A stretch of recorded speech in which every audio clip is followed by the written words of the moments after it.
to ensure that the interests of the people of the United States are protected. Guarding American sovereignty, the United States Constitution, and its protections against world government control.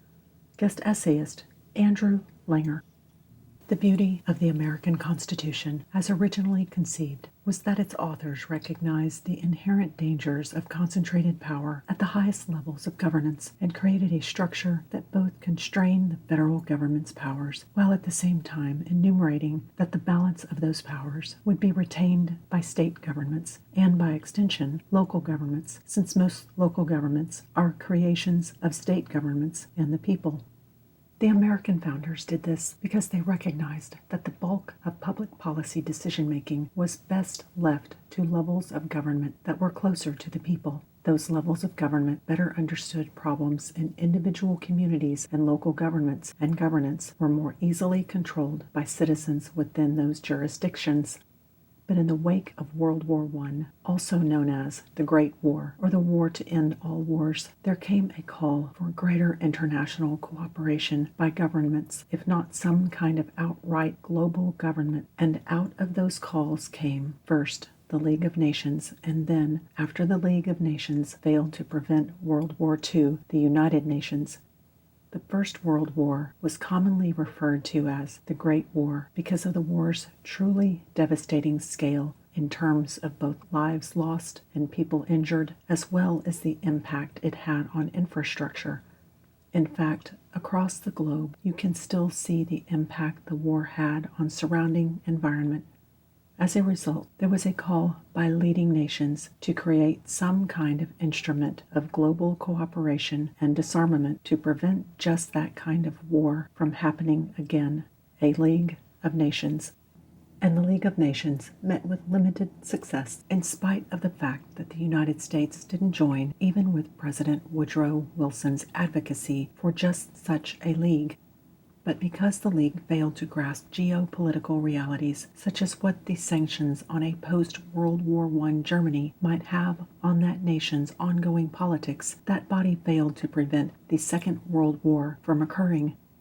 It was during World War II that the concept of the United Nations was born, with the cooperation of the United States, Great Britain, and the Soviet Union.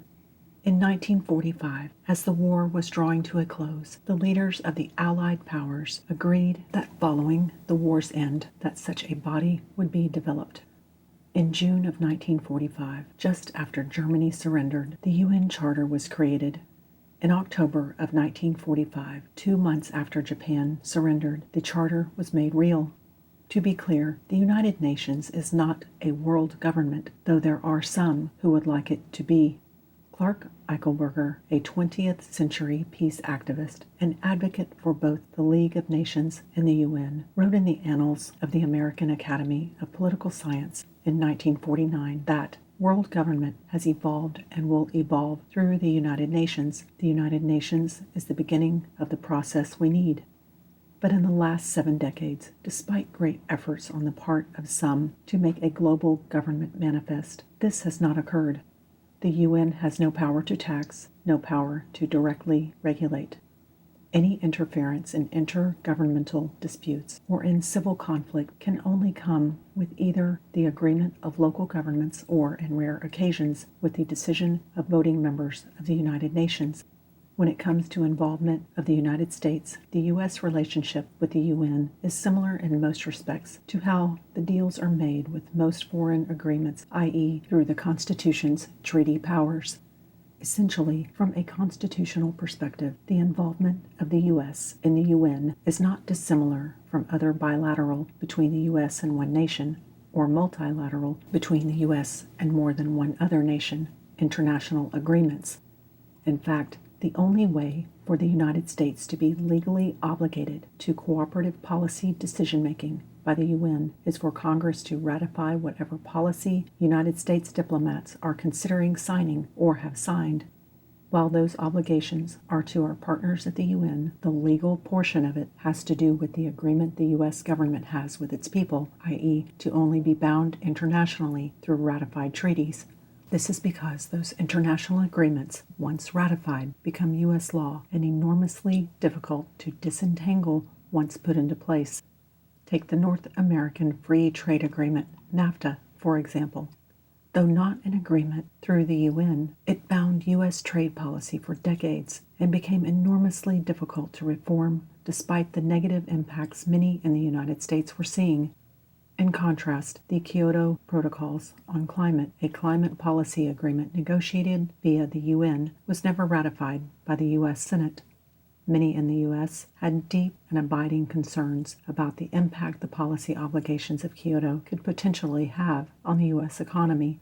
So, while the United States, under President Bill Clinton, signed the Kyoto Protocols, and there were many things that the Clinton administration could do to advance the goals of Kyoto because of the size of the administrative regulatory state and the powers that the executive branch has in terms of interpreting or reinterpreting existing federal environmental laws, the United States was not bound by the Kyoto Protocols, as they would be within a treaty.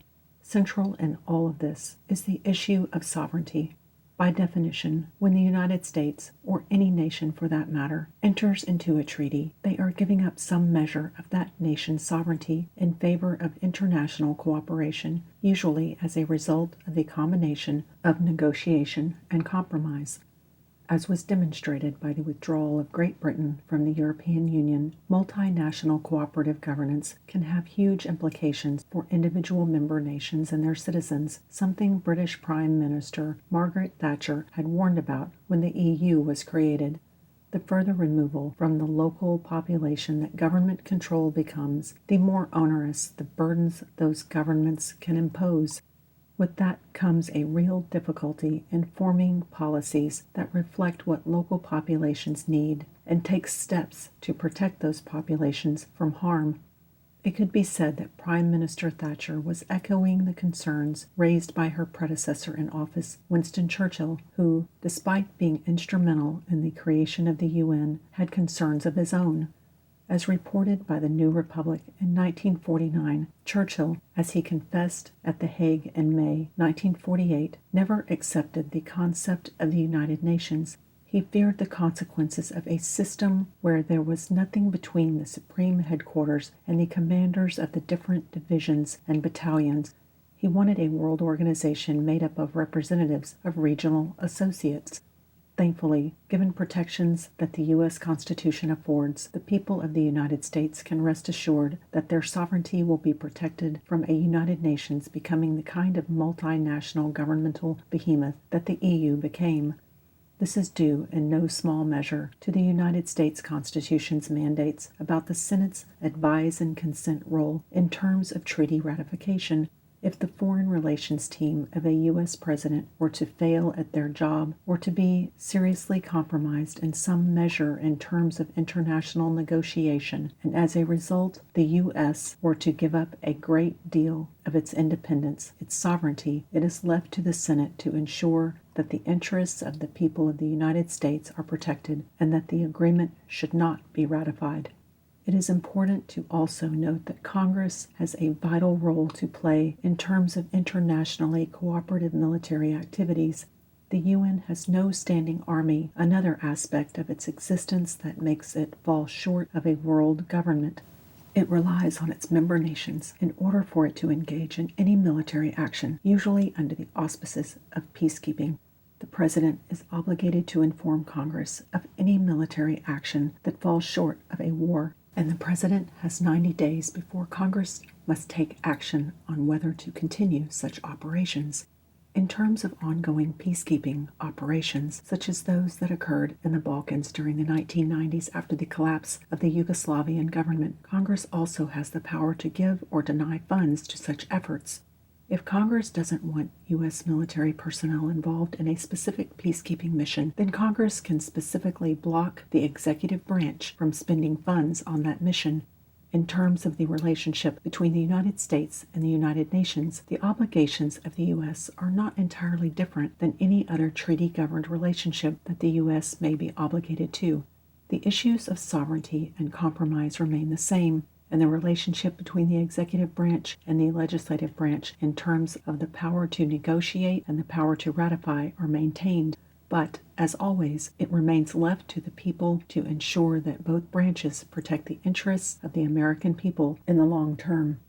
Andrew Langer is president of the Institute for Liberty, as well as chairman and founder of the Institute for Regulatory Analysis and Engagement. IFL is a nonprofit advocacy organization focused on advancing free market and limited government principles into public policy at all levels. IRAE is a nonprofit academic and activist organization whose mission is to examine regulations and regulatory proposals, assess their economic and societal impacts, and offer expert commentary in order to create better public policies. Andrew has been involved in free market and limited government causes for more than 25 years, has testified before Congress nearly 24 times, spoken to audiences across the United States, and has taught at the collegiate level. A globally recognized expert on the impact of regulation on business, Andrew is regularly called on to offer innovative solutions to the challenges of squaring public policy priorities with the impact and efficacy of those policies, as well as their unintended consequences. Prior to becoming president of IFL and founding IRAE, he was the principal regulatory affairs lobbyist for the National Federation of Independent Business, the nation's largest small business association. As president of the Institute for Liberty, he became recognized as an expert on the Constitution, especially issues surrounding private property rights, free speech, abuse of power, and the concentration of power in the federal executive branch. Andrew has had an extensive career in media, having appeared on television programs around the world. From 2017 to 2021, he hosted a highly rated weekly program on WBAL News Radio 1090 in Baltimore, as well as serving as their principal fill-in host from 2011 until 2021, and has filled in for both nationally syndicated and satellite radio programs. He also created and hosted several different podcasts, currently hosting Andrew and Jerry Save the World with longtime colleague Jerry Rogers. He holds a master's degree in public administration from Troy University, and his degree from William & Mary is in international relations.